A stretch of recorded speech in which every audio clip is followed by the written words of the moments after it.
Now that you know that Reactor 3 can handle your dispense applications, you need to know how to pick the right Reactor 3 system for you. And this video will give you some helpful hints on how to best decide the right reactor. There's a number of choices. On our electric series, we have an E20 and E30. And our hydraulic series, we have an H30 and H50.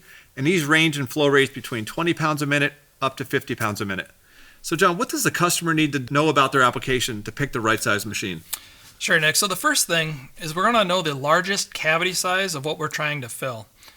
And then we're going to want to take a look at the material itself and understand what is the cream time and then also the expansion rate. Once we know those two things, really the goal is to get the material into the cavity before that cream time occurs. And now we're going to go through a few calculations. First, convert the cavity volume to cc's.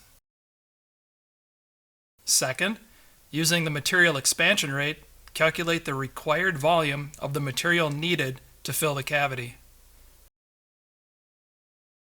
Third, using the material cream time, calculate the output of the reactor needed to properly dispense the material.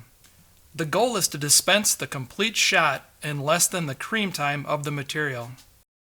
Finally, convert the required output from gallons per minute to pounds per minute.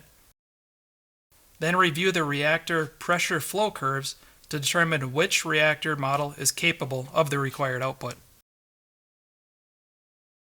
Something else to consider is if you want to set your shots up using either time-based or volume-based shots.